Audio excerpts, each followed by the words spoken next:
Salam saudara pemirsa, sampai jumpa kembali dengan kami dalam program Berita Pengharapan. Saudara pemirsa, hari ini kita akan bicara tentang mujizat Tuhan. Ini terjadi 2000 tahun lebih yang lalu. Saudara katakan, kayaknya ini sudah cerita sejarah. Oh tidak, saudara sekalian. Sekarang hal-hal ajaib dan luar biasa masih terjadi. Oleh karena itu, kita perlu mendengarkan firman Tuhan ini dengan baik.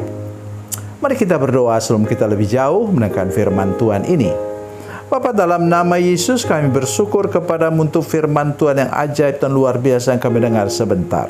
Tolong kami untuk mengerti bahwa Tuhan masih melakukan mujizat yang dahsyat dan luar biasa pada zaman kami ini Tuhan. Terima kasih Bapa di surga. Dalam nama Yesus kami berdoa.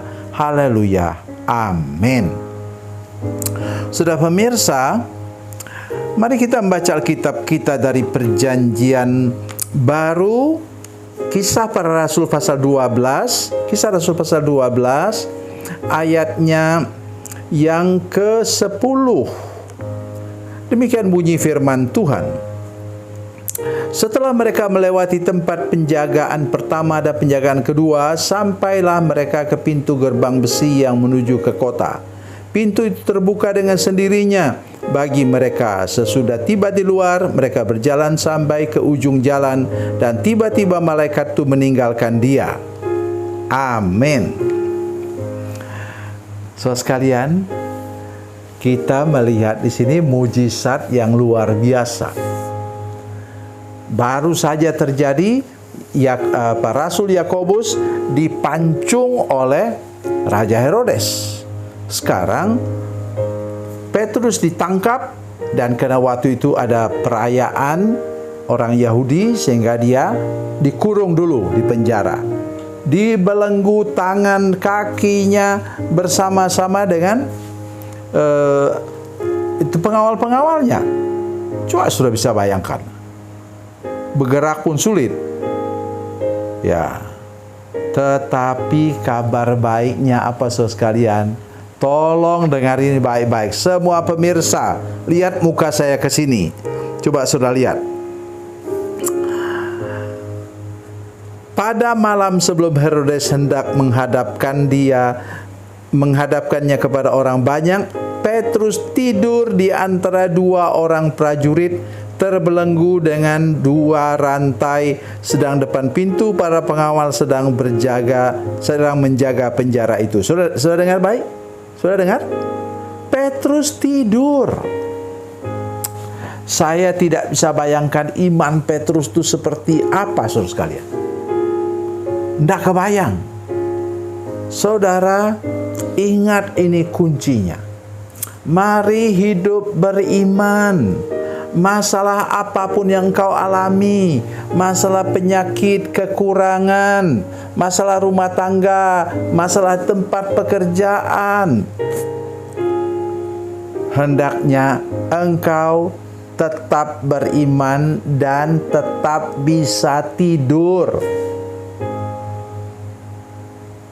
Tolak tengking dalam nama Yesus roh insomnia itu. Saudara punya penyakit tidak bisa tidur. Tolong saudara sekalian, ada obat tidur yang terbaik, yaitu namanya beriman. Bahwa Tuhan pasti berkuasa menyelesaikan masalah saudara sekalian. Sebentar silakan saudara baca dalam Ibrani 13 ayat 5. Tuhan janji, aku sekali-kali tidak akan meninggalkan engkau, aku sekali-kali tidak akan membiarkan engkau, kata firman Tuhan. Untuk anak-anaknya, apalagi kalau sudah hamba Tuhan. Mengerikan kalau sudah hamba Tuhan yang kemudian kena masalah dalam gereja, sudah tidak bisa tidur.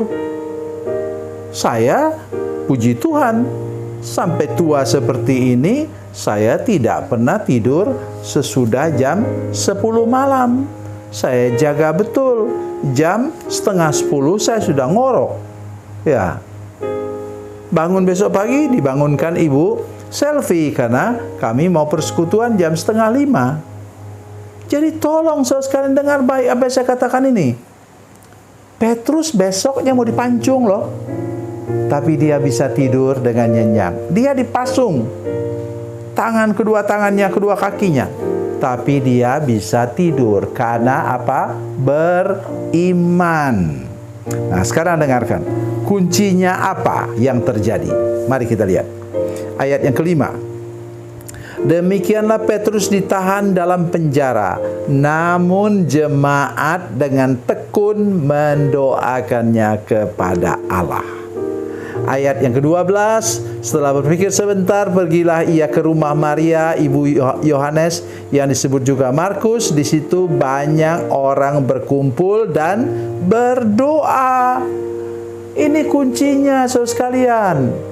Itu sebabnya di gerejamu perlu ada persekutuan doa, di mana engkau mendukung dalam doa saudara-saudara yang dalam kesulitan. Ya, tidak cukup hanya kami hamba-hamba Tuhan saja berdoa, tidak.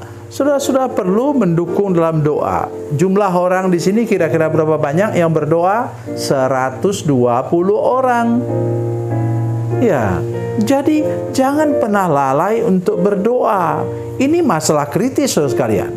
Besok Petrus mau dipancung. Itu Yakobus sudah dipancung.